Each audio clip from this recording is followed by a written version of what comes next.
And when something like that happens, you got to get up the next day and look at yourself in the mirror and say, how do I make sure that never happens again?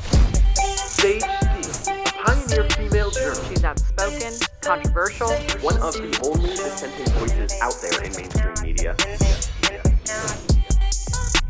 The Dana White. I cannot believe that you came. No. I cannot believe that you're here for me. Oh, wait, what's in the cup? Anything for you. This is an energy drink. Is that it? It's Joe Rogan's energy drink. Really? Yeah. So if I took a sip, I wouldn't, You what? it'd be That's okay? Yeah. It's not got like No. tequila in it? Tell me what you This is think. right off the plane, right? Right off the plane. Wait, this is called what? It's Joe Rogan's energy drink. It's called, I'll tell you after you take a sip. See if I like it. Oh, wow. It's good, right? It's not too sweet. Right. That's why It's I called like Elk's it. Blood. What? It's the dumbest fucking name ever, but it's really good. Elk's blood? Yes.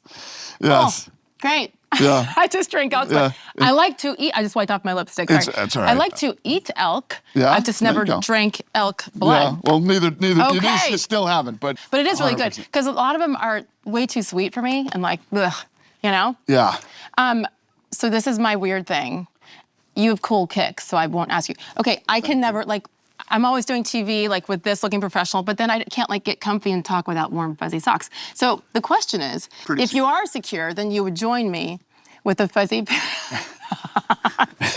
Oh, you To do? get You put no, your, I wear them during the show. Like, that's my thing. these say yum, yum, yum on them. You want to see how comfortable I am? I really do. I'm 'cause going yum, yum, this yum. is the test. No way. Yum, This yum, is yum. I love you. This is making my day. Yum, yum. We're right going to over leave my- that alone. Yum, yum. Thanks, Joe. Now, if people see this and don't watch the beginning of the, they're going to be like, the fuck What is this the guy heck is he doing? Yeah. What happened? Well, you know, All right. just so people know, we'll keep these cool kicks there so they can see that, like, this is a whole thing. That Thank I actually you. showed up with shoes on? No, you bought in. Thank you. I was like, okay, how much you want to bet? I had faith that you were going to do it. Seriously, thank you for doing this because I don't know who's, oops, that's not good. I don't know who's busier in the sports world, right? I mean, Yeah, who can it's you great. think of that's busier than you? Yeah, the difference is between us and every other sports league is we don't have a season. Right. We go pretty much every Saturday. That's what I'm saying. Yeah. So to me, you win because the others have a season. And so you get through. These socks are fucking with my head right now. You know That was right? my Sitting goal. here. Mission accomplished. We can end the podcast right now. These socks are in my head. No, I think they look fabulous. Yeah. Look, so this is what I do every time as I get here, and then I forget that I don't have my old lady glasses, like to read because I'm of that age. When do you slow down? Like when do you, because you don't have a season, like when do you take time for you? I don't know. I don't know if I need time for me. I love what I do so much. Caught me here in a bad moment, getting off the plane and whatever, but this stuff happens daily over there.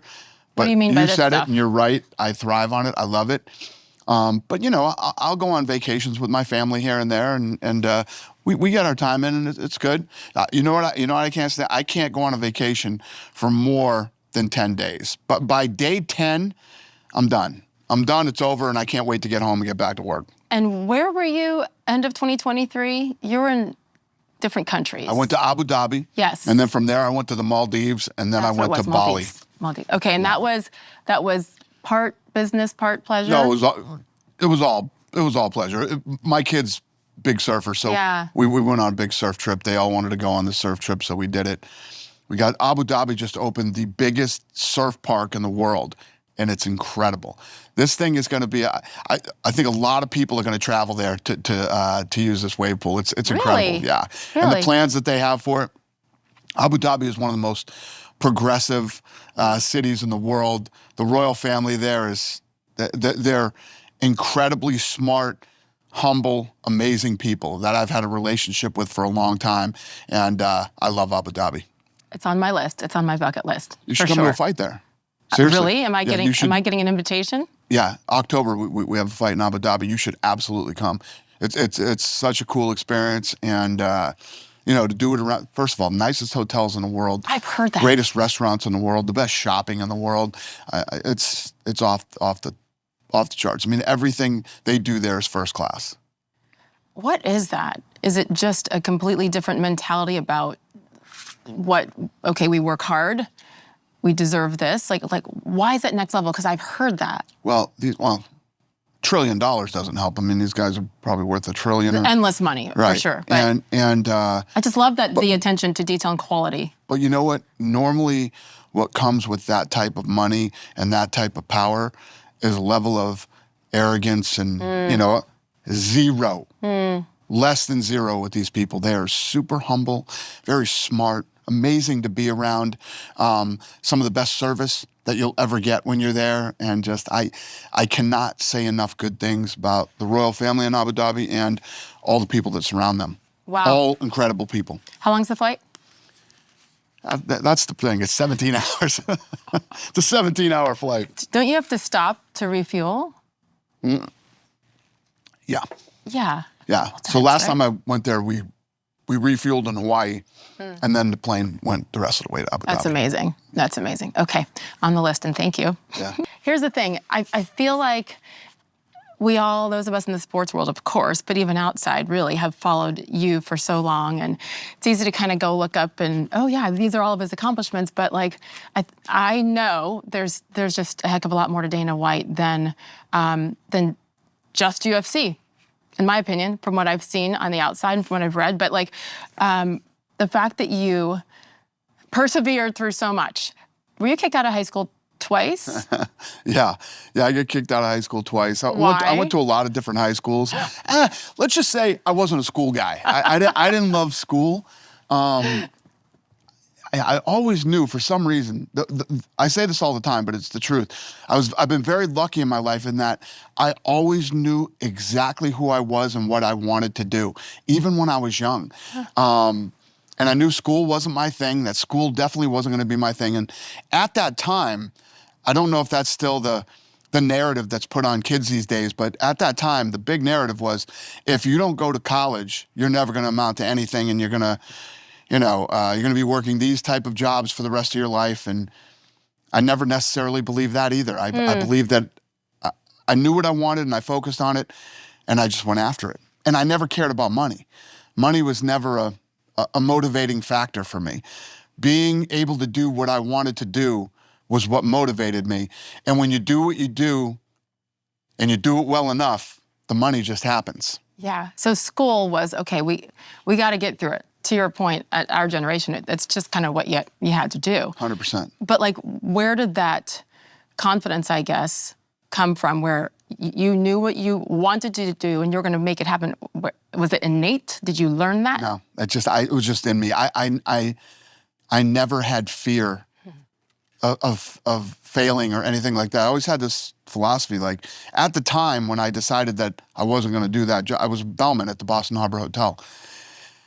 And my thing was always like, if this doesn't work out, I can always be a bellman, right? I love that.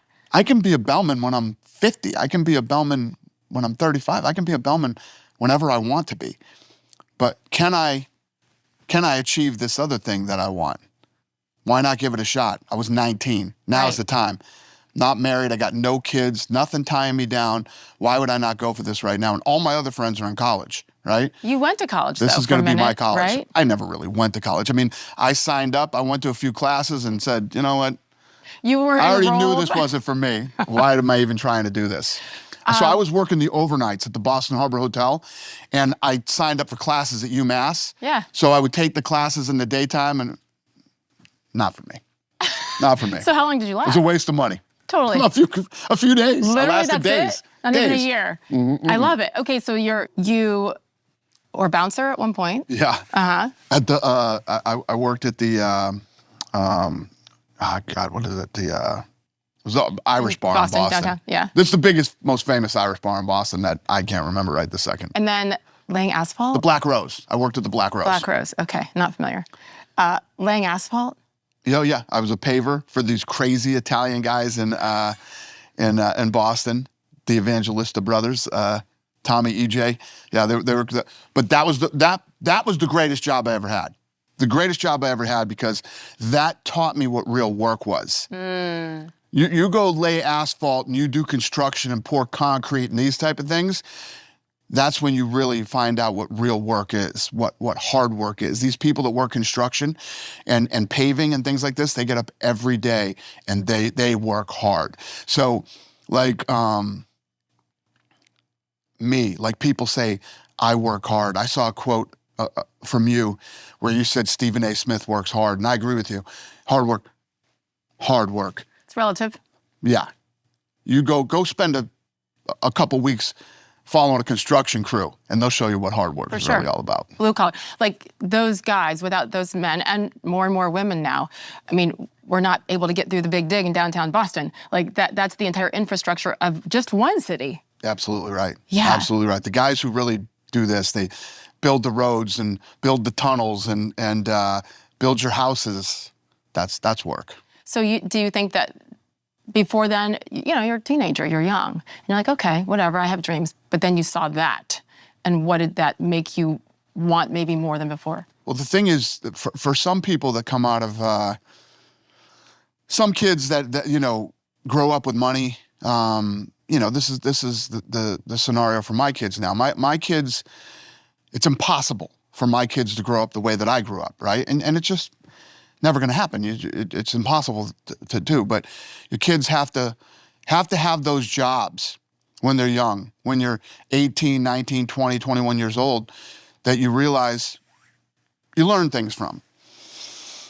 This is real hard work. This is what I definitely don't want to do. Right.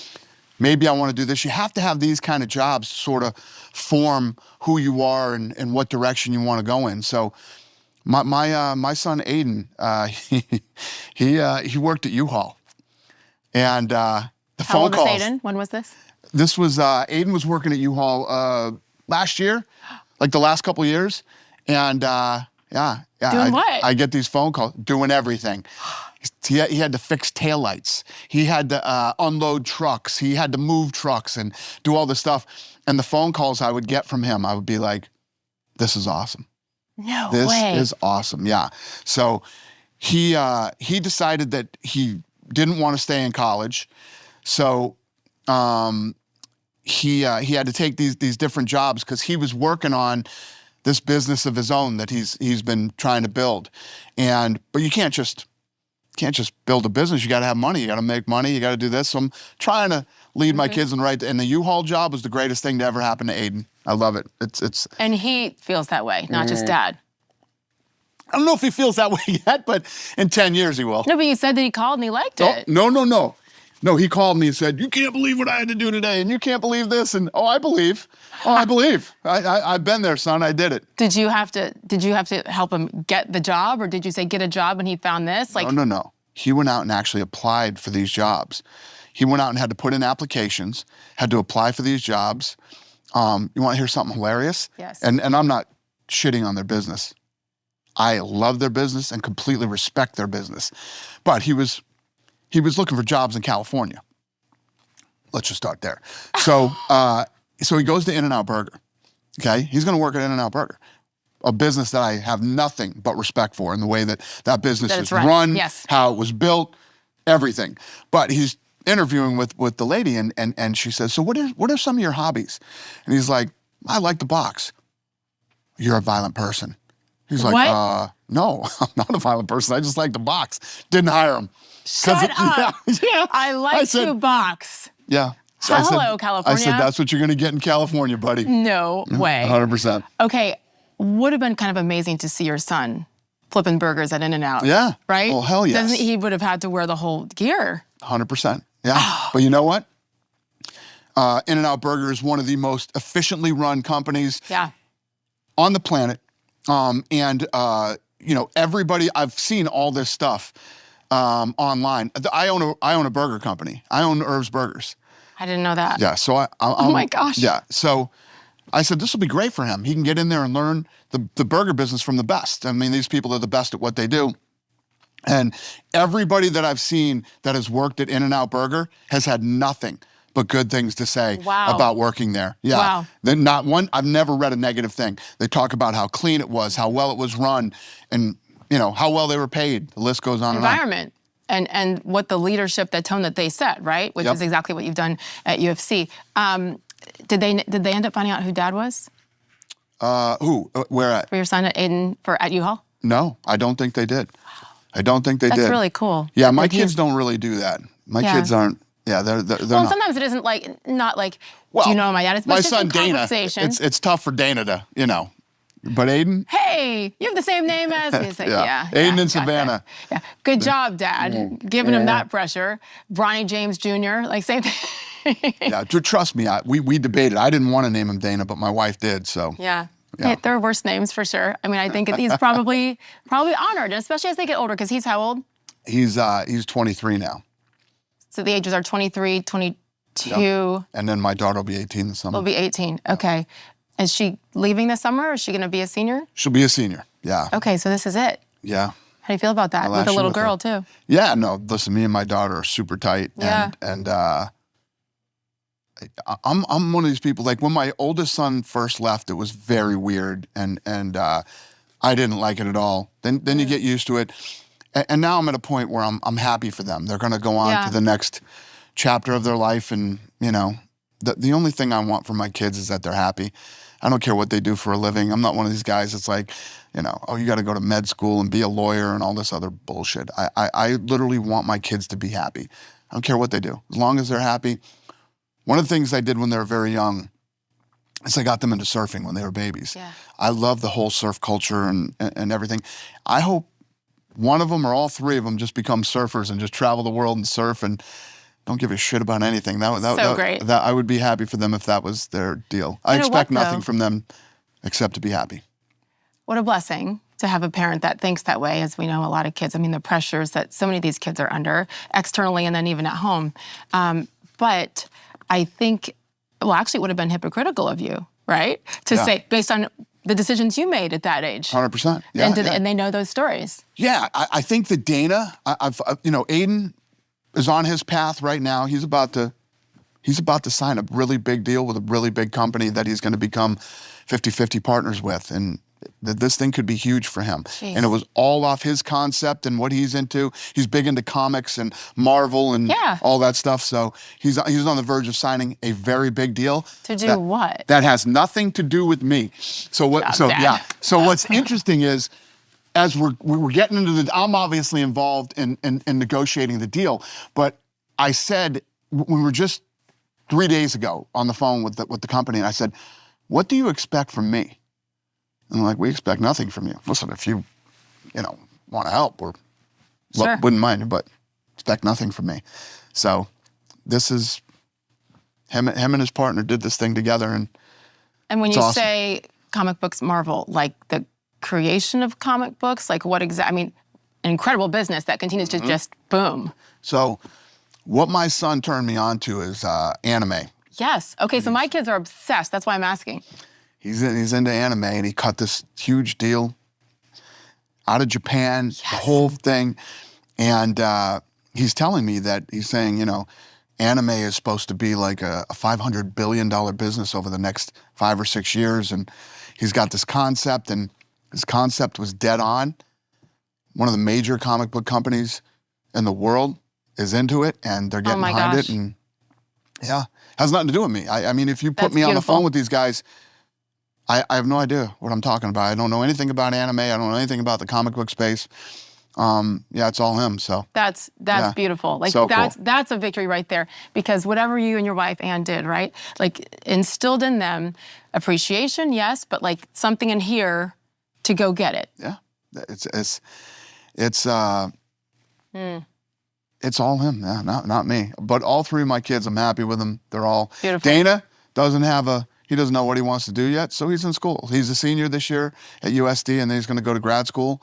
And he's gonna take some jobs and work a little bit before he goes to grad school and figure out what it is he wants to do for the rest of his life. Yeah. And then Savannah's got nothing but time. She's not even a senior yet, so she's got to figure out where she wants to go to college, because she wants to go to college. Which is a huge decision. Yeah, huge. And that's fully up to her? Fully up to her. Yeah. You know what she just did? She just moved to San Diego, and she's going to school down in San Diego because she wants to surf every morning. So she moved to San Diego. She's down there living in San Diego. With her brother? Well, with my wife. But her and her brother are surfing every morning together and doing their thing. And they're gonna live down there for a semester so she can. Okay, that's so amazing. she can do it. That's amazing. And you're on the road so much all the time anyway. So well, it I go probably there every doesn't matter. weekend now. Oh, you do? So, yeah. So I hang out in you're San gonna, Diego on the you're weekends. gonna get that surfer kid. You're gonna get that. I think it's that. I just want them to be happy. And I let them make these decisions and do what they want to do and try new things. And, you know, I didn't have the money to do this stuff, but when I got kicked out of school, I ended up in a lot of different places. Not because we had the financial wherewithal to do it, because I had to. You know, I ended up graduating in Maine. I graduated from school in Maine because at the time, Vegas needed 21 credits. Maine only had 18, so I went there so I could graduate. Took 3 classes, graduated in Maine, and that's how I Why Maine? My grandparents lived up there, and I got a bunch of cousins up there, and I actually love it up there. Yeah.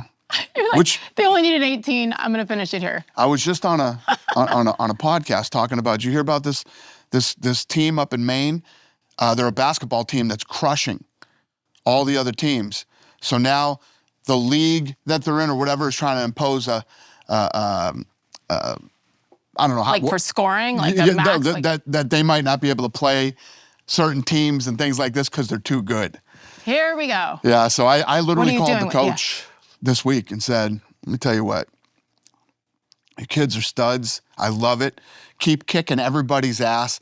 And if you want, when you're done with the season, I'd love to fly you guys all out to a UFC event and treat these kids to something awesome for being such badasses. And coach said, thanks so much for the call. We appreciate your support and all that stuff. But yeah, I'm going to end up flying these kids out somewhere and bringing them to a fight. And was there a connection and like with this school, or you? I'm not connected to the school at all. And it's you just I think that the people that are even considering doing this to these kids make me sick. It's gross. And I just wanted to make sure that these kids know that. I cannot imagine being on the receiving end of that phone call.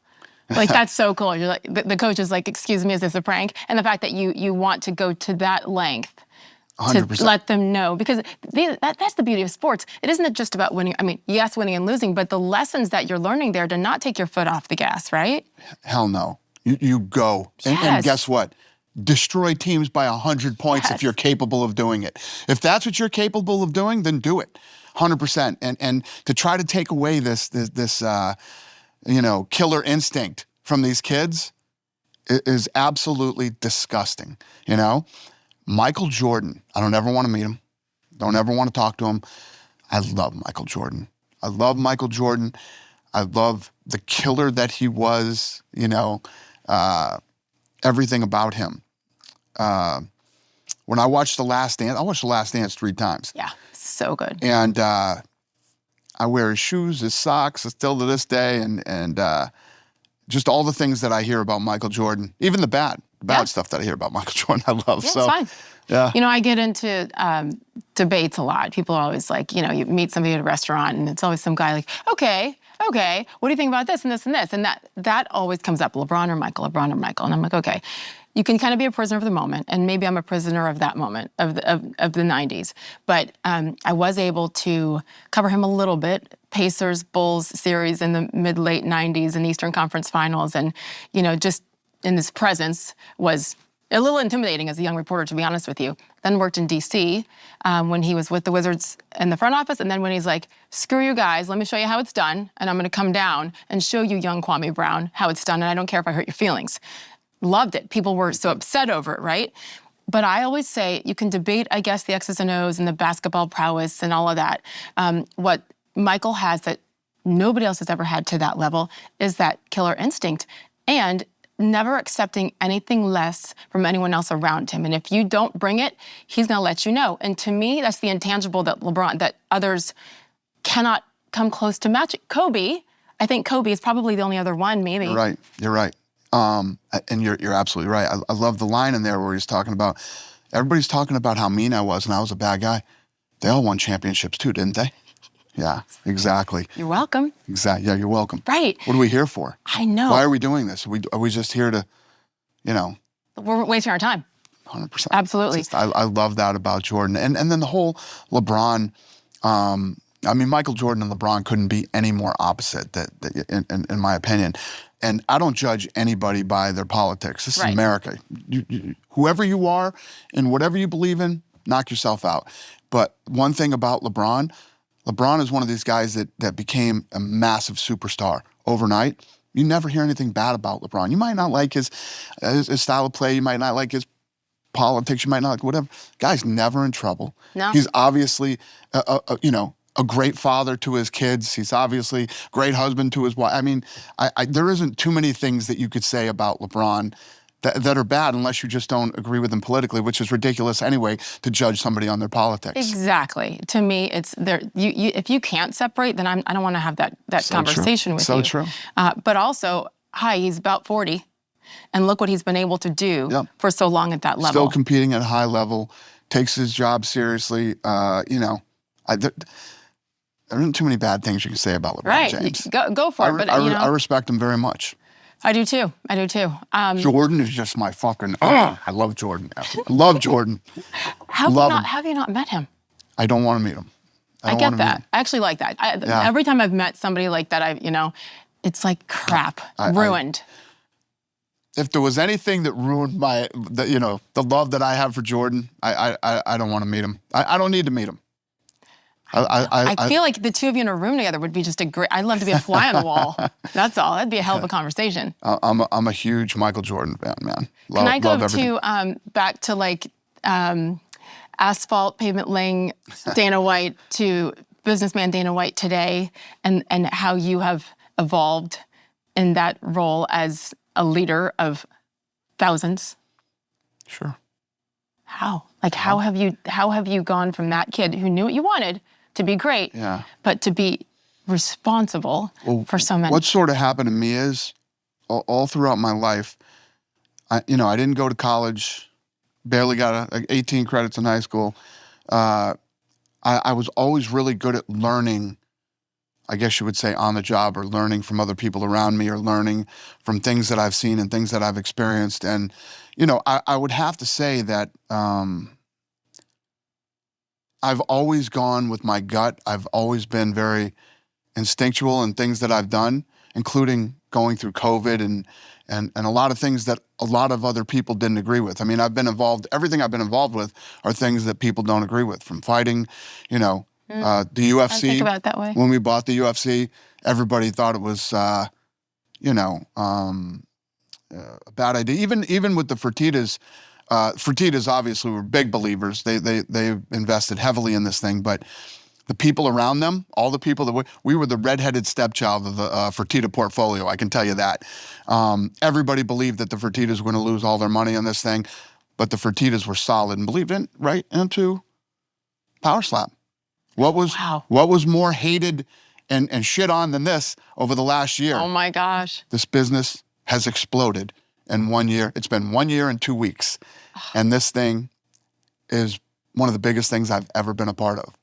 So instinctually, I've always sort of, known what to do and when to do it. My whole thing with going through COVID never made sense to me. Right. The whole thing never made sense. If this thing's as deadly and as dangerous as everybody says, we're all dead anyway, right? We're going to hide in our houses, and this thing's just going to go away if we hide in our houses. That doesn't make sense. And I remember, but we can go to a restaurant, take our masks off, and eat dinner, and then put our mask back on and get up and walk. To go pee. Things have to make sense to me. You have to put it back on if you're standing to go pee, right? Things have to make sense. They don't make sense. Now nobody even talks about COVID anymore. This thing was the deadliest, most dangerous thing a couple years ago. Poof, it's gone. Fight Island. I mean, I remember when news broke, and it's like, wait, what? That was the talk. What's he doing? Well, a lot of the things that I really learned, and if you've ever seen my complete hatred for the media these days, like, I hate the media. I hate them. And there's very few people in the media world that I will deal with. There's a company called Sports Business Journal, right? Mm-hmm. They are in the business of sports. They're literally the only people that I will talk to about the business of sports. We're doing a story with them right now. This story has been 6 weeks, and they've done fact checking like 4 times. Wait, journalism? Yes. Actual journalism, what a concept. Fact checking like 4 times. They didn't just fact check me. They fact checked me, the guy who I have running the company, this guy over here who's running our other company. Like, they're fact checking all this stuff. They're the only people that I will talk the business of sports with, the Sports Business Journal. And then there's a handful of guys. While I was flying here, when I was all pissed off, when I walked in your door here today, there's a fight that's falling apart while I'm on the 30-minute flight here. And these website guys, I don't even call them journalists, these website guys are posting that, oh, they didn't do this, they didn't do that. They're lying, flat out, blatantly lying. And I literally posted a text message from the fighter that they're saying that the lie was about. Shoot, where's my phone? Like, I didn't see your tweet. Yeah. Shoot. So I don't know how we got into Why this. though? But the media is why do you so think, bad. Why are those journalists in particular, maybe, you know, specifically not them, but what's the goal of them to lie? Clickbaiting. It's all about clickbait. It's about being first and not about being right. Yeah. They don't even care. It's all about getting these clicks and getting attention. And, you know, it's become a cesspool of people who are unqualified to even be in that space, let alone, there's still a handful of real journalists out there that I will actually talk to that, you know, actually fact check. And when they report it, they know, even with the Sports Business Journal story, as it gets closer to getting released, they keep calling for updates or changes that may have happened before the story prints. That is journalism. That's so good to know. Yeah. Because I think, honestly, the majority of America now, the distrust in the media. 100%. I mean, I remember telling athletes that all the time. They're like, well, and I go, listen, I understand why you don't trust us. Yep. You know, give me a chance, I promise, and you can see what before I post it, whatever. But I understand it. I just don't know how to fix it. I believe, you know, whether it's sports or politics, it's too far gone. This is how you fix it. So if you're somebody like me, you only do Sports Business Journal, right? Who you know is credible, and you only do podcasts with people who aren't out there trying to go, gotcha. Yeah. You know what I mean? To throw something out there, or to post something that isn't true, or to try to clickbait and get fast hits off it. If you're guys like me, if you're an athlete or you're running sports organizations, whatever, you do Sports Business Journal and you do podcasts. That's it. But Where you you're sit down and also- have an honest conversation about things, whether it's the business or whatever it might be. But you also are in multi-million-dollar media deals with ESPN, with the biggest sports network in the world, right? Yep. And so how do you manage that when you don't necessarily want to deal with maybe some specific people who work there? Well, if you even think about ESPN, I'm going to tell you, Stephen A. Smith. Stephen A. Smith is, and I know you and Stephen have your whatever. I talk about people based off my relationships with them. As it should be. Has been the most stand-up guy I have ever dealt with in the media. There's guys like him. There's another guy named Kevin Ioli who's been a big sports writer for a long time. You know, there are guys out there that you can have these relationships with that you trust. Absolutely. I've had plenty of people at ESPN that I don't trust. I know. And that I don't do interviews with. But Stephen A. Smith is one of them. Stephen A. Smith has never been anything but stand up with me. Stephen A., and we really don't have a thing, a beef. We might have different opinions on things, but that's like anybody, and I love that and respect that those conversations can be had. One of the many things I do respect about him is that he will also admit when he's wrong about something. And that's what is also missing in journalism. I mean, when you look at, you were talking about COVID a second ago, right? I mean, how about the top leadership? No one has really come out, or it's like a dribble, or it accidentally gets out, right? Okay, yeah, we were wrong about this, so we shouldn't have done. To me, as a leader, so getting back to UFC, right? As a leader, that's the best, that's all I ever wanted. Yep. And by the way, as a parent as well, because it's one thing to pound your chest or pat yourself on the back when things are going well and the ratings are great or whatever it is, but when stuff's hitting the fan, as a leader, are you owning that too? 100%. The other one is Pat McAfee. Yeah. Pat McAfee is now on ESPN. Yeah. One of the most stand-up, straight up Great. guys you could deal with. And when you really think about it, what I just said, it's a podcast. He's a podcaster. He didn't get into this to be a MMA or sports journalist. He's a podcaster who you can trust and you can go in and have an honest conversation with. These are the people that I want to talk to. That's it. But People that like to me you. is the key word, People like you. conversation. Thank you. That stood for what you believed in. Yeah. You fought the fight, and now here you are. And I flew here today because I respect you so much. And this is your first podcast? This is the first week we're doing. First week. I'm honored to sit down here and talk to a badass woman like you. And you know, these are the type of interviews that I will do. You know, all this other bullshit, I'm done. Two most hated and unliked people on the planet right now are politicians and the media. Yeah. Nobody likes them. Nobody trusts them. Nobody believes a word they say. I'm done. I have a handful of people and interviews that I will do, and that's it. You know what I'll do? My whole thing is social media now. You want to know what's going on and what the truth is? I'll announce it on my social media. You control it. Yeah. It's the only way. It's the only way. And I just When you need know to it's true and say- it's real. Right. I need to thank you because we connected thanks to freaking social media, right? Yep. Instagram. And when you reached out just to say that you were proud of me, it meant the world because of how you run your business. And I've never really met or talked off Right. of TV a couple times. Right, exactly. And I feel like there's so many people who actually agree with the premise of speaking your truth. But number one, don't, out of fear. And, you know, I get that, right? I do understand the fear. I think to hear it, though, from someone like you, I'm just going to be honest, that it was shocking. Then again, it's Dana White. It's different, right? Because you have always stood for what you believe, especially recently, and it's so needed and so refreshing. But not to be too mushy, but like, I haven't heard that from anybody, any leader. And it just meant the world because sometimes you feel like you're the only one out there. And by the way, this isn't even about me anymore. This is about if we as a society stay quiet, we're all doomed. And it 100%. doesn't mean we have to be on the same page. 100%. And I have 3 kids who are watching and people who followed me on ESPN. So how can I say, women, how about women, stand tall, be strong, you know, go after those dreams. And then I go silent when it gets a little scary. And you run and hide. Can't do it. So there's so many layers to this. So at the end of the day, all the racial, men, women, gay, straight, all the nutty shit that's going on right now. The one thing that needs to be fixed and that we all need to realize is we are all Americans, okay?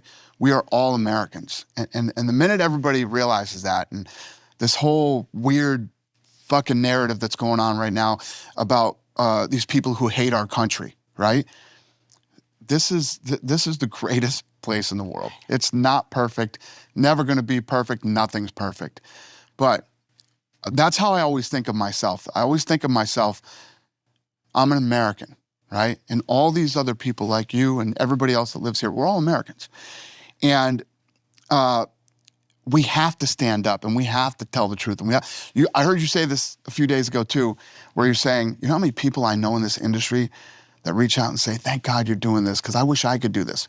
You know how many fucking people say that to me? I can't imagine. Everybody. And I'm friends with everybody. What do know you what I say mean? to them? You know what? I actually feel sorry for the people, like the position that you felt you were in, where you felt like you couldn't come out and be yourself. It's almost got to be like, I guess I would equate to being gay and not being able to tell people you're gay. You know what I mean? Like having to hide from being gay or something like that has to be a horrible feeling. Fuck that shit. Life is too short to live that kind of a life. I could never do it. And listen, you can like me, not like me, I don't give a shit what you think of me. I have a very close group of people that I'm friends with that I care what their opinions. The rest of everybody's opinions I could care less about. But more people have to stand up for what they believe in. And it's like I always say, we just said it 5 minutes ago, I don't judge anybody by their politics. Yeah. This is America. You can believe and vote and do and whatever. You have these sponsors and sponsors and media companies and all these other people that are trying to tell people. I just got into this with Theo Vaughn a few weeks ago about Peloton. A company that sells stationary bikes for a fucking living is trying to silence Robert Kennedy Jr., one of the Kennedys. Yeah, And he's a Democrat. exactly. Who are you? But he doesn't fit into the little box that you're supposed to fit in. Who do you right? think you are that you could tell somebody else to silence another American who has his own opinions and beliefs on things? And you sell fucking stationary bikes for a living. Yeah. You arrogant, pompous, ay, I love it. yay. Keep going, you're speaking my language. The best part to me is the hypocrisy in it based on what they preach. What do those companies preach? Yeah. Because listen, my Peloton bike saved my life in many ways. That's a little exaggerated. Well, there's another During company out there COVID called and all- Echelon. Okay, you should get the Echelon bike and throw your Peloton out in the trash. And I don't try to cancel anybody, No. but how dare you? How dare you call a guy like Theo Vaughn, who's a comedian, and thank God for comedians, by the way. Thank God for yes. comedians, Well, there's okay? so much to make fun of. Well, no, the comedians are the ones, in my opinion, that keep us all in check. Yeah. And find all the little stupid, funny, ridiculous things that go on in the world, and we can all sit in a room no matter what and listen to them and laugh at ourselves and say, wow, how fucking stupid are we? Yeah. Yeah. This exactly. is amazing. Thank God for comedians. It's so true. And you even had the lunatics trying to cancel them. Yep. Going after Chappelle, going after Rogan, going after all these different comedians who stood strong, stood their ground, and continued to do their art, in which we need badly So right badly. now in this crazy ass world we live in. When Dave Chapelle, I mean, one of many times that he stood up, but Yep. you know what? I think it was actually for me, and that went totally viral, is that transgender joke. And he's like, oh, okay. So you want men to say that they're women? Fine. So when LeBron James says, no, I want, and he's going to score 856 points in one night, it's like, it's common sense. Puts it into perspective, Puts it into exactly. perspective. But he's the only one that had the balls to say it. 100%. And so I'm like, okay, if I had like a top 3 list of who I would want to meet right now, Dave Chapelle is probably like 1A. I don't know, because I hate to throw around this word. It shouldn't take courage, but right now, because we know how everything's tied financially, fine, he might have FU money, he might have that, but still, there's guys with more than him and people that you're around every day, some of the top former NBA players, no names necessary, who've reached out and they're like, girl, I got you, girl, you're right, girl, you're right. And I'm like, thank you, number one. Number 2, do you know the power that you would have, or that you could, these guys with these voices, and mainly men with these voices, if they were to say, listen, I might not agree with what she's saying, but like, what is this? What is the hate when we're all trying to bring people together? And that's the diversity of thought. But the fear that I have seen from grown-ass men who are so powerful and have the platform and already have $500 million, that's the part, Dana, that's been shocking to me. Mm-hmm. And again, I understand the fear if you're like, a single parent making 60 grand a year. Like, I get that. With the other side, why? But that's not true either. It's not about FU money, because at the end of the day, I'm sure Dave Chappelle's doing well, but you have to give credit to the CEO of Netflix. When that thing went down, everybody was attacking Chappelle and saying, take that down, cancel him, blah, blah, blah. And the CEO of Netflix stood up and said, no, we're going to keep this on the air. And if Chappelle lost that and other people wouldn't put them on their platform, there is no FU money. I mean, the right. guy could have got canceled. It took That's leadership. 100% leadership. And the same thing happened with Spotify, with Joe Rogan. He kind of had to kind of apologize a little bit or soften it. No, didn't Rogan, he? first of all, the whole Rogan thing that happened was 10 years earlier, and Rogan was quoting somebody when he used the word. It was a quote. Rogan wasn't going out and just using the word. Then somebody went out and clipped it all together, and the times that he was quoting others of saying it. And Rogan said, whoa, I saw this thing too. It looks bad. And I apologize for the word and whatever. And then everybody, it just. Well, then it's like they smell blood. And it's somebody who's 100%. who's a little bit, he dissents a little bit and he speaks his mind and, wait, what? Yeah, right. Wait, and what? And then when you talk about the fear, it's like what Chappelle said. Chappelle said, you know how many shoe offers I've been made and I never took one? You know why? Because when they do something you like, the first thing they do is take your shoes back. And then once they take your shoes back, everybody else starts going, oh my God, should we take ours away too? And that's how it all starts, and this whole snowball effect happens when somebody tries to cancel somebody else. Yeah. But yeah, if people don't stand up to this ridiculous bullshit, it's never going to end. It's going to go on forever. And but that's why I'm done with it. I don't know that you ever were part of it though. You're like the only one. I'm done with it to a level now where I'm just so openly, blatantly done, like calling out Peloton and other sponsors of mine.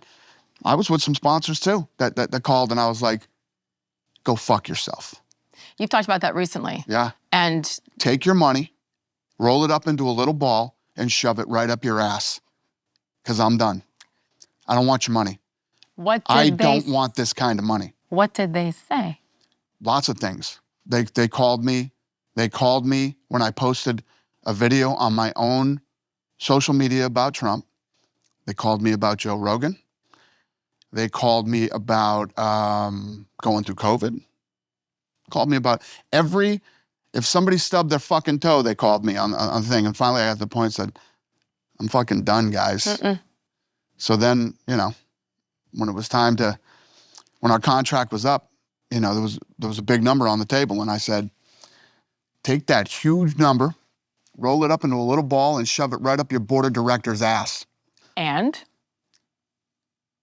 I don't know what they did with the money, but I didn't take it. I don't know if you shoved it up his board's ass or not, but I didn't take the money. I want the visual. Can I see them shoving it? Can I see that? This guy that I'm talking about is a guy that I respect too, and I like him. We've had a good relationship. Him personally, I like him.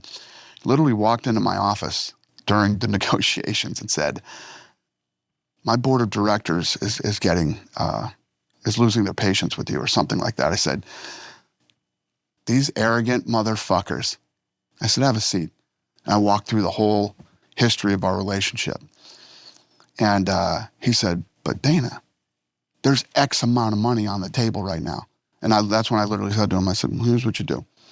You get back on the plane, you fly back to where you're from, you roll that big deal right up in a little ball and shove it right up your board of directors' asses.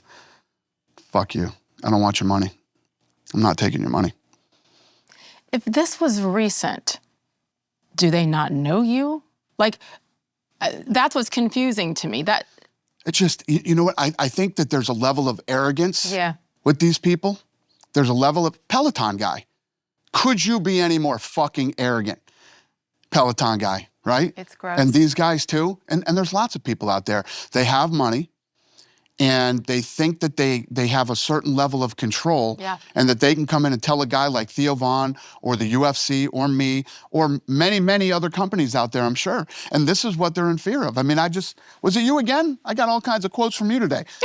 Uh-oh, what did I say? Was it you again about the... I can't get canceled anymore, so go for it. No, the women's golf tournament where these women that are trying to get sponsors are afraid to speak up. Yep. That a guy is playing against them. Yes.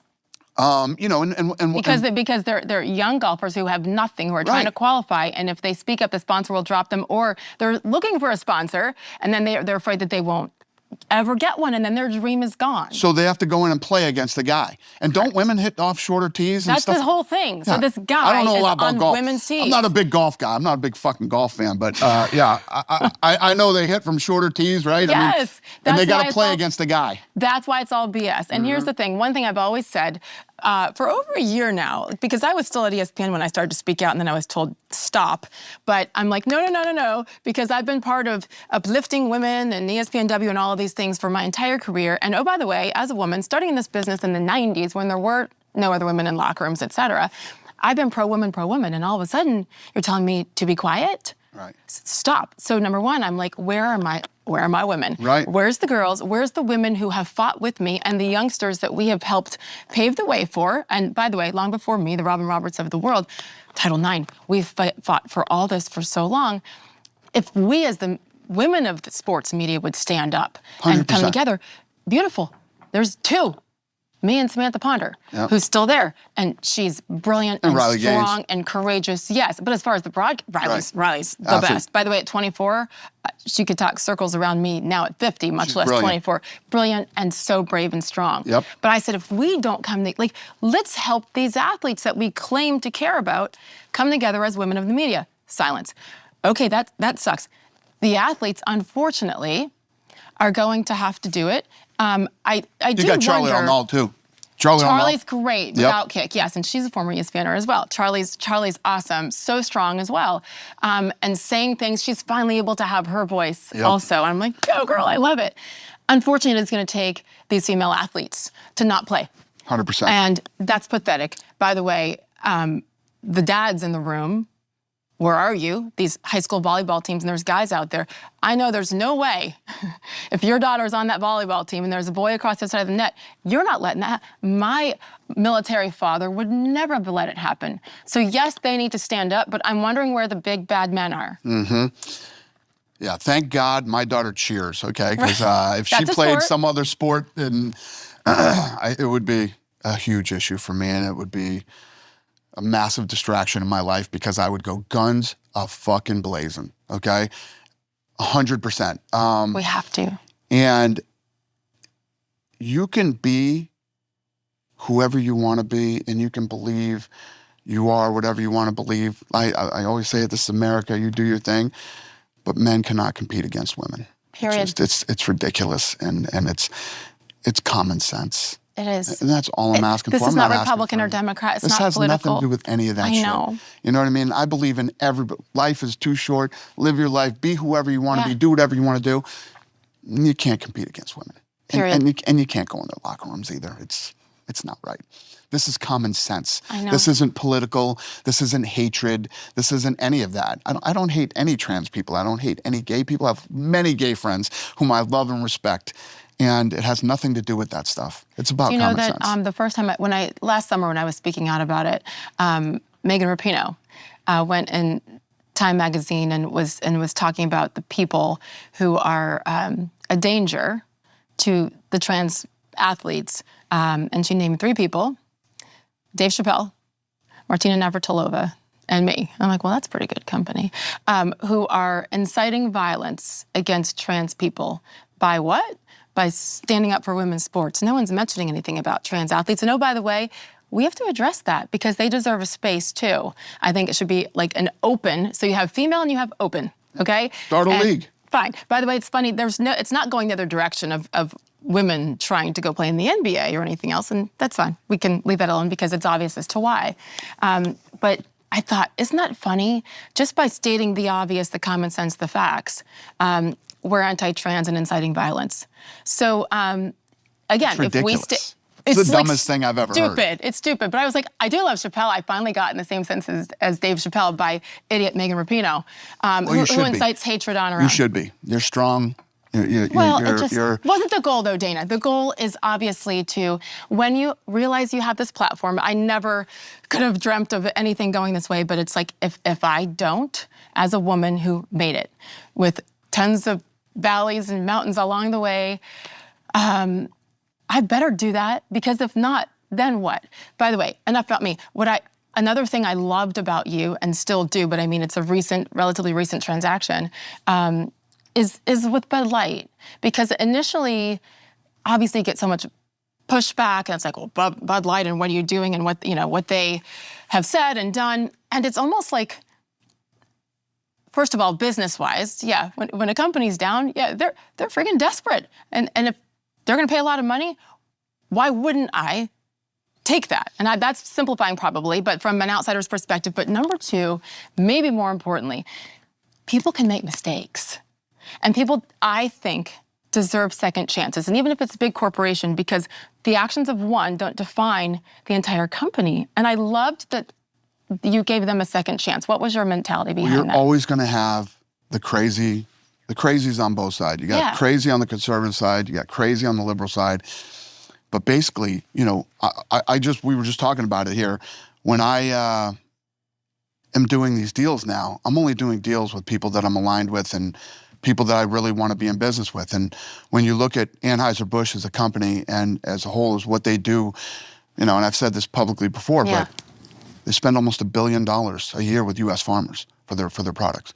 $44 million that they've spent for their Folds of Honor, where they take care of fallen first responders, military, police, and rescue. If anybody you care about has ever served, and you work at Anheuser-Busch, you can hang their pictures in the hallways of Anheuser-Busch. There's a wall a mile long of all these military people from like the 30s and, you know, all the way up till today. And, you know, I walked the halls and did all the things there. I am way more aligned with Anheuser-Busch than other beer companies. So that's why I got back in business with Anheuser-Busch. And everybody can say it's about the money. Nothing is about the money for me. You've proven that. Nothing. You've proven that. I mean, do we need to tell the story again? You can wad up the little ball and, you know. You know, I'm not one of these guys that I don't have to go you'll never see me showing up at halftime and handing out a 6-foot check to things. I do everything these days, whether it's donating charity, taking care of other people, aligning myself with people that I want to be in business with, because that's what I want to do and that's how I want to live my life. And it has nothing to do with public image. Where does that come from? My public image is actually probably worse than, you know. I was talking to, I had Sean Merriman in my office yesterday, right? Love him. And Sean walked around, did a tour of the office, and we're talking about some stuff, and he's like, why don't you talk about this stuff publicly? And I said, Sean, because I don't give a shit. That's why. Yeah. I don't care what other people think or whatever. I know, and the people that I care about know. Everybody else can think whatever they want to think. I don't give a shit. I'm not going to go out there and I just don't care. It's as simple as that. When did you stop caring? I don't know if I ever cared, to be honest with you. I don't know if I ever cared. When you get in early and you start playing the game, and as you work your way up and you start to see how things really work and how the world really operates, it's actually kind of gross. And I was never going to be a person that would do something against what I believed for money. I said it when I got into this thing. People thought I was ridiculous that I wanted to be in the fight business when I said I wanted to be in the fight business. When we bought the UFC, people thought it was ridiculous and it would never work and it was never going to be anything. The media wouldn't cover us anyway. We had to figure out how to run this business without the help of anybody. Then I wanted to start Power Slap. Everybody shit on it and said it would never work and didn't. If I cared what people thought, I'd still be a bellman at the Boston Harbor Hotel. You know what I mean? That's the truth. If I really cared what people thought, I'd still be doing that. I have found such freedom in that when you let go. I mean, it sounds like you've never had it, which is a blessing. I live one of those lives. I posted this the other day. Create a life that you can't wait to wake up to. I saw that. I live that life. I hate to sleep. I hate sleeping. I've never heard that before. I hate sleeping. How much sleep do you get? Not much. What's that? 4 or 5 a night. I hate sleep. I love every minute of my life. Love every minute of it. I can't wait to wake up tomorrow. I can't wait to start tomorrow. And when you really feel that way, I really don't give a shit about a lot of things. I love it. I wish it hadn't taken me 50 years. Because now I'm like, oh, you don't like me? Okay, that's actually your loss because I'm actually kind of nice. Pretty good friend, pretty loyal, but fine, next. It's so cool. It's just, I don't think most people realize it ever, but certainly you're rare. Thank you. Do you agree? Like, who else do you know that doesn't give a rat's you know what? Yeah, I think they exist at some sort of level, you know? No one's, and this is why you're you. I don't know that there ever will be anyone else. I'm literally not kissing your ass. I'm serious because having been an observer for so long, almost 30 years in this industry, you know, and meeting and watching different commissioners and whether it's coaches, commissioners, people who run leagues, everyone has those concerns and fears, right? Whether it's financial or whatever else, just image, ego. I think that's the word, ego. Yeah, I get it. Do you care about that at all when it comes to like Dana the man, Dana the husband, Dana the father? Well, me and my wife went through a situation last year, that we both had to face, and the only thing that mattered to us was our kids. It's like, I'm going to be judged for the rest of my life for that, and I should be. It happened. I did it. And when something like that happens, you got to get up the next day and look at yourself in the mirror and say, first, how did that happen?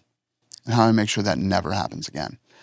And, when I say judged, there's a lot of people like, oh, if it happened there, that isn't the first rodeo. That's happened before. Everyone says that about anyone that's caught like this. 100%. And I would say the same exact thing.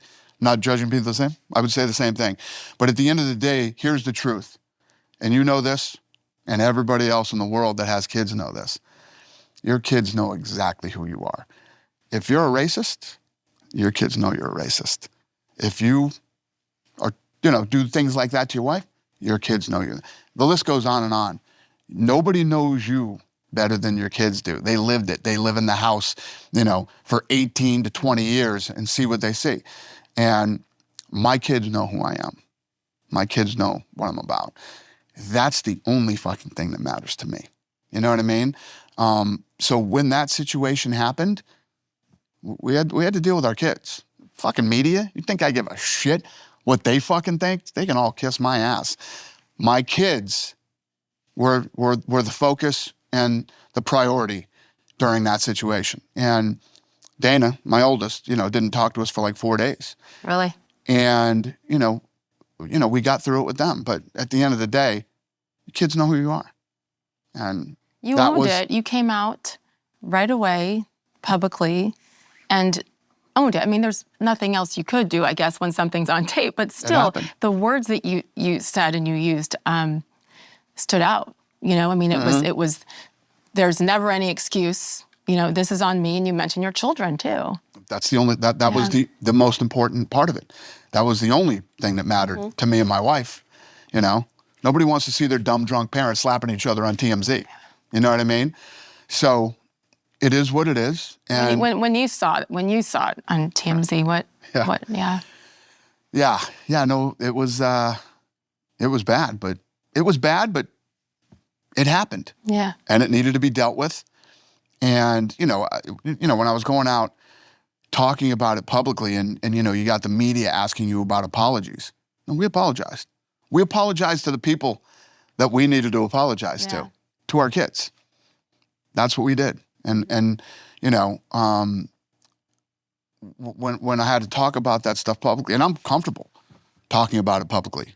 It's a part of my life, and it's something that happened, and it's something that I had to deal with at home. At home. The rest of the world, they're always going to say what they're going to say about it, but at the end of the day, it's well, and I also think people look for, just like the Rogan situation, right? People look for reasons to fully cancel someone. To attack. Exactly. You're going to get attacked, but deservingly so for me when that happened. And that's one of those, it's one of those moments in your life where you, like I said, I'm one of these people that every day when I wake up, and I told you how much I love waking up, I want to be better tomorrow than I am today.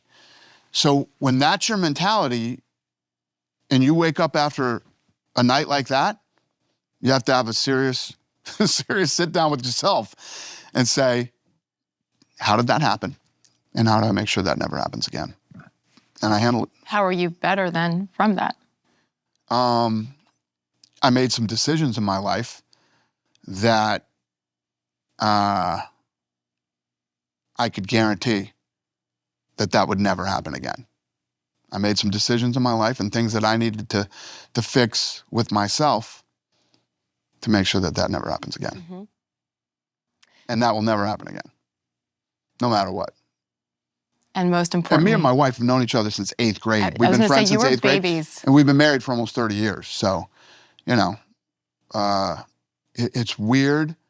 And I think about it all the time, that situation would play out on New Year's Eve, basically on stage. Yeah. In front of however many people, all, you know, with phones aimed right at me. And boom, here we are. Did you have like a time where did you have to forgive yourself? Kind of? No? No. Because you knew why. You knew why it happened. You mentioned alcohol. I mean, so it's not like you're going, what the? Exactly. Yeah. Exactly. You know, it was crystal clear how and why it happened. And I had to take a look at myself and say, yeah, we need to fix this, and this can never happen again. I feel like we're all, we forget sometimes we're human and we're so imperfect. Sure. And, oh, by the way, continuing to grow. If we make sure that we do. Like, that's my goal every day. Like you said, a little bit better, especially when you come out of brutal situations. Yeah, and it's like you said earlier, you were asking me about how do you become this leader when you didn't do this and you didn't do that? By trial and error, you learn, and you. One of the biggest things, in my opinion, in being a leader, is you always put people ahead of money. Mm. You know, you can be in these positions where we have to make some hard decisions for the bottom line, and you know, yeah, no, you don't choose money over people. I look at the UFC as this battleship that keeps on cruising, and we go to war every day, me and my soldiers, right? And this battleship goes down and we're all in it, or it doesn't go down at all. Mm. You know, and I say it all the time.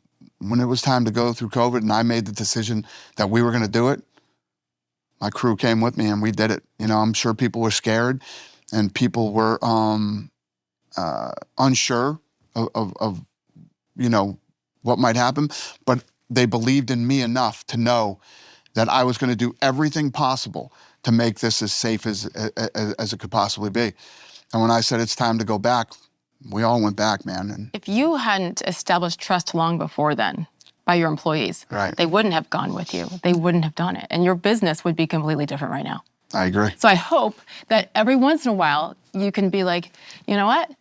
Done a pretty good job here, because it's the human part. Our company would not be what it is today had we not gone through COVID. That's a fact. And it's pretty crazy looking back on it. Wait, what do you mean? In what way? I just think that there's so many layers to this story, Okay, too, that sorry. I'm not ready to talk about publicly. Maybe someday I will, but there's a lot of, I mean, you can imagine the shit that was going on during that time. I mean, it's another reason that I became so disgusted with the media. So New York Times just fucking blasted me every day, and a bunch of other like New York Times type papers and media. But the behind the scenes, like when I would work to try to get things done with my team and we would figure something out, the media was there making calls, trying to make sure it didn't happen, trying to kill it. So in the end, I actually did an interview with ESPN, and the interviewer was asking me, okay, so you're doing a fight. You have a fight coming up, you know, where is it, whatever. I said, doesn't matter where it is. I'm not telling you where it is. It's on ESPN, that's where it is, because you can't go anyway. So good. So don't worry about where it is. Where it is doesn't I matter. couldn't leave my house. Trust me, there was no way we're going to Fight Island or anywhere else. Amazing. Yeah. Well, I think this was actually before Fight Island. I think we were doing it in Florida at the time, or I don't even know what the hell I was thinking at the time. But Was where this, were so was we this doing right it? at the But beginning, right? I got to the point where I didn't want the media to know anything. All you need to know is tune in at 7 o'clock on ESPN, and that's where the fight will be. That's all the information you need to know. Remember, there were a couple times when I was doing the show, and then day before, hours before, oh, he tested positive, he's out. I mean, there were so many logistical things and all of the health regulations that you had to, I mean, how could you have slept then? Because it was nonstop just to get a fight on. Yeah, but it was awesome. That kind of shit is right up my alley. Okay, wait, That's where's what the I love. quote? I wrote down this quote that I've got to find. Darn it. It's about if someone, When someone says, basically, you can't do something, Yeah. you're Bet like, against me. oh my God. You're like, bring it now. Let me show you how wrong you are. It's like Bet against the me. challenge. I love it. But you turn everything into that, don't you? It feels like everything. I almost have this thing where it has to be contentious. It has to be, me against you, and I thrive. I thrive in that situation. I thrive in stress and chaos, and I love to solve problems. I love to be told it can't be done. Yes. It's my favorite thing in the world. When's the last time you failed? Oh, I fail. I'll tell you one. In business, Yeah. my last failure, which wasn't a complete failure, I guess, during the crash of 08 and 09, I said, you know what? There's a lot of good people that have lost their houses, lost their cars. These are good, hardworking people. So when everything was shutting down, I opened a car dealership in Vegas. And me and one of my buddies did it together. And I learned from that experience, stay in your own lane. You just can't go run any fucking business you want to run. And but I ended up, one of the things that worked out for me is I bought the land. So even though the car dealership didn't work out, right? I bought the land and the land appreciated. So we ended up breaking even. What's on the land now? Car dealership. But we ended up breaking even. Yes. Yeah. So yeah, it's not you can't even name a failure. That wasn't You're a fail. failing at naming a We failure. broke even. What did I fail at? Gosh, the fact that you have No. to think about this is beautiful. There's something. There's something I failed at. I don't know off the top of my head. But I love that, like even power slapping, people are like, what are you doing? Right. It is insane when you watch it for the first time. Yeah, no, I just said the same thing. And I took a deeper dive into it, and I started to look at the numbers that these shows that look like they were filmed on a flip phone, in a barn somewhere in 2017 or 18 had 350 million views on YouTube. That was like a Justin Bieber video at the time. I was like, this is crazy. So I said, I wonder what would happen if I did this and did it the right way. The answer is billions of views. 24 blue chip sponsors. And It's insane. the business is off the charts. It's incredible. It's one of the most successful things I've ever been a part of. And how old is it now? How long have you been in it? 1 year and 2 weeks. Give me a break. You said that. That's ridiculous. Yeah. It's ridiculous. So the ceiling, is there one? No. It's basically like the UFC. The way that I look at the UFC is, if we put on the right fight in the right place at the right time, and now with streaming, and over the next 5 years, a lot of these other streaming companies are going to shake out. And I believe that in the next 5 years, there's going to be it's either going to be like cable back in the day where you pay for one service and you get this, and this, or there's going to be the, CBS, ABC, NBC, and Fox of streaming all over the world. So when you can watch the same fight in the same place at the same time, my ceiling is 8 billion people. That's my ceiling. So there's no ceiling. Basically, yeah, the entire globe. Planet. Yes. What are you most proud of? My kids. My kids. People always ask me about work and legacy and all this stuff. Yeah. My legacy is my kids. And I can tell like that stuff is what it is, and that's what I like to do and get up. I feel like everybody judges by success of money or business accomplishments or games you won and things like that. The true measure of success is how happy are you? I know some guys that are fucking crazy rich and the most miserable human beings you could ever meet. If you get up every day and you're really happy and you really do enjoy and love your life and you love you're surrounded by people you love doing it with, you could not be more successful. And it doesn't have to be this, my life and what I do.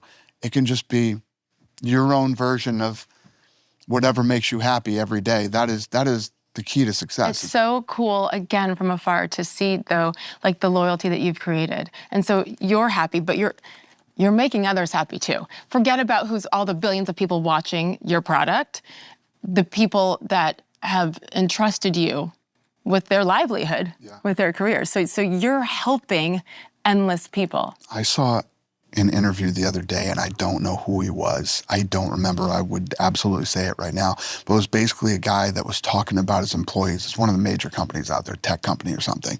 He's like, you know, these guys that try to run their business and say, we're family, we're family. No, you're not. There's no such thing as that. These are business relationships. And guess what? Yeah, maybe we have to lay some of you off. It's business, whatever. Who the fuck would run through a wall for that guy? Nobody. And who would want to go to a job every day and work for that guy? That doesn't even make sense to me. I absolutely, positively love my people, right? Number one. Number two, when you think about your job, right? If your job is just a job and you get up every day and you go to this place and you're missing kids' football games, baseball games, volleyball games, you're missing their plays. Some of you are missing their first words, their first step, their first everything, right? And you're doing it for a company that talks about you like that, and that's what they think about you? Yeah, it's just not my thing, man. Maybe that works for some of these guys and some of these people. Not me, not me. And when I look at, when you start talking about the bottom line and laying people off because you want to make more money, fuck that shit. We make plenty of money. Well, even during COVID, and didn't you give all of your bonus that's coming your way to the employees? Yeah, I mean, we went through it. So when you get into a position like COVID, which is the most extreme thing that could ever happen to a business, you know what I mean? And some of these people, you know, just go right in immediately. Here's the percentage of people that we're gonna cut. And it doesn't even become about, you start looking at numbers. Yeah. Sage Steele makes this much. See you, Sage Steele. Forget about everything you've done for me, Sage Steele. All the fucking years that you've, you know, like I said earlier, put other things off so that you could come help this business grow. That goes right out the fucking window, all right? Now it's all about numbers. Yeah, no, so I said, if this doesn't work, take my salary, my bonus, and everything else, and company can keep that, and that should settle it. So you're backing it up. Like you are backing all of that up. It's just, you know, I think don't ever pick money over people. No, you can't. Nobody does anything themselves. You need a badass, solid, great team. Every year, I stand up at that stage at the fucking Christmas party and I tell my people how much I love them and how great they are. And the UFC's been this rocket ship of success, right? The first time we face adversity, we gotta let 40% of you guys go. There's no way in hell. No. I'd rather die than do that. But they know that, and we know that. And I also think that that's why probably hatred comes your way, because people are like, God, how do you create that? And not to take anything away, but it actually isn't rocket science, because when you treat your employees like the humans that they are, and try to get to know a name or two, it's crazy. You know, maybe it's that military kid in me and my upbringing and West Point and structure and respect. And leadership is everything. And I remember I used to bug my bosses. I'm like, you haven't been down to the newsroom in like a year. Like, just come pretend like you care. That's what I would say. Just fake it. Just fake it for like 10 minutes, because I would run through a wall for you. I'll do anything for you, because when you create that environment, like, everybody wins. Your employees feel good, which means they're gonna go through a wall for you. They're gonna work that overtime, that extra day, which means you're gonna make more money, and we all win. It's not that hard, but so few do it. We're the best sports organization in the world. I know it, my people know it, and we get up every day and we go into that building and we kick ass and we all take pride in what we do, knowing that we are the absolute best to ever do it. Forget about combat sports. I don't even compare myself to other combat sports anymore. I compare me and my team to the NFL, Major League Baseball, all the majors. We are one of the majors, and we're better than them. We do it better than all of them do. And I know it, they know it, and we get up every day and we get in there and we just kick fucking ass. I love you. That's what we do. Last question. What's Joe Rogan's dream? What's Joe Rogan's dream? Joe Rogan, Dana White. What's Dana White's dream? Did you just think I was Joe Rogan? I totally did. She just called me fucking Joe Rogan. You thought I was fucking Joe Rogan? Yeah, I thought you were Joe I was Rogan. bald No. before Joe was ever I know, bald. Okay? I know. Listen to me. Joe Rogan and Dana White are literally the only two So listen to this. people that I have the, wait, let me finish. I have the respect for because of how you freaking stood up and support others. So Thank you. forgive that. But wait. So I will be walking down the street and people say, oh my God, can I get a picture with you? And I'm like, yeah, go on. What do they say? I love your podcast. I watch every one of them. Like, they think they just took a fucking picture with Joe Rogan. Do you correct them? No. I just let them go show everybody their Joe Rogan picture. Then they're going to go look at, watch Joe Rogan and be like, wait, I I don't just think did a that was the 2-hour same guy. fucking podcast. I flew here from Vegas and she thought she was Jesus. interviewing Joe Rogan. Jesus. Are you done? I'm done. Hold on. Obviously. Like, does someone... If you call me Howie Mandel before I leave here, that's a wrap. Hell no. Good God.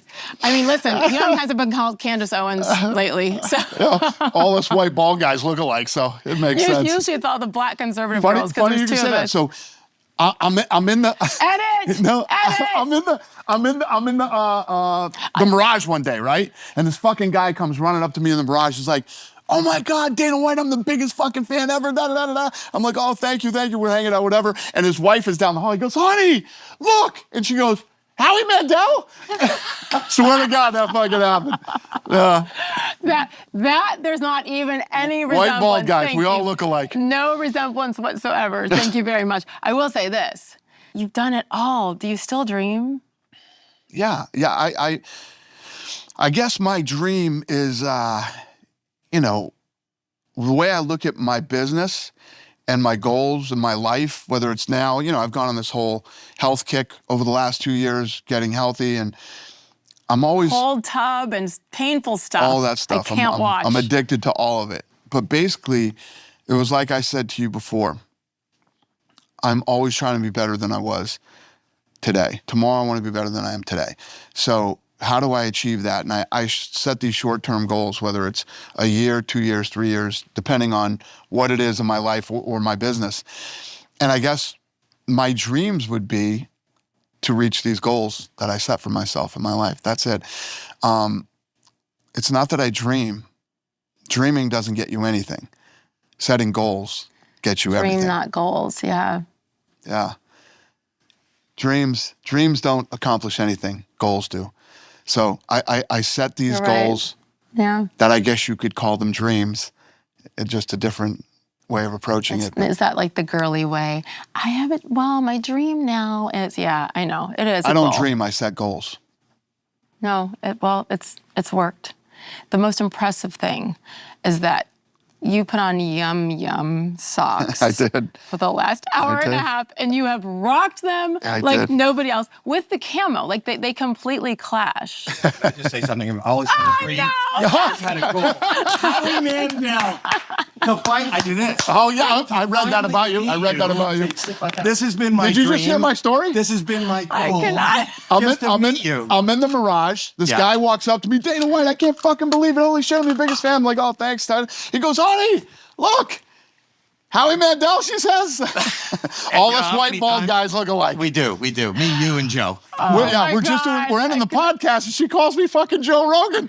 No, that didn't happen. She did that to me too. No, I didn't. I called calls you everybody. Dana White. Her sign off at the end of every interview has been, Joe Rogan, it's been a pleasure having you. That is funny. I love you and I hate you right now. Congratulations. It's a I've pleasure. been listening. This is brilliant. You're brilliant. You Oh are my probably gosh. one of the most inspiring, I know. wonderful, not only businessman, but Thank you. spokesperson for just how to live life. And you Thank got you. it out of him. And this was Oh, amazing. thank I you. was just watching it online. This is Oh the my best. gosh, no. So excited. Congrats on all your success. I'm happy You for too, buddy. Thank This kid's gonna make it. I'm a talent judge, so I know. gonna make this it. kid's gonna make it. Mark my words. He should probably come on the show though, just to make sure. Okay. Oh, The judgment. yes. AGT. Come dance. What would your talent be? Dancing, right? Yeah, I have no talent. Oh, okay. I have no talent. And I'm gonna say this: that literally, you are uplifting more than you know, including me. I'm not gonna cry. I damn appreciate it. But thank you, because there's people who need to hear it. Everything that's coming your way is deserved. You know, you're brilliant, you're smart, you're strong, and you're tough. You got to be tough. Yeah. And it's easy to look back now and say, you know, I had to do this because of this, that, and everything. You didn't have to do No. anything. You could have stayed comfortable. You could have stayed silent. Oh. You could have stayed, you know, a good little trooper and Yep. stayed in line. You didn't. You chose Yeah. to go outside the lines. You chose to fight, and you chose to show everybody who you really are. And it takes a lot of courage to do that. And everything that you get from today on, you deserve. Congratulations. Thank you. And thank you for giving me a chance and for believing in me even from afar. It does. It means more than you know. So I need a drink. Thank you. We're done. Thank you. Congrats. Yeah, thank you. You're the best.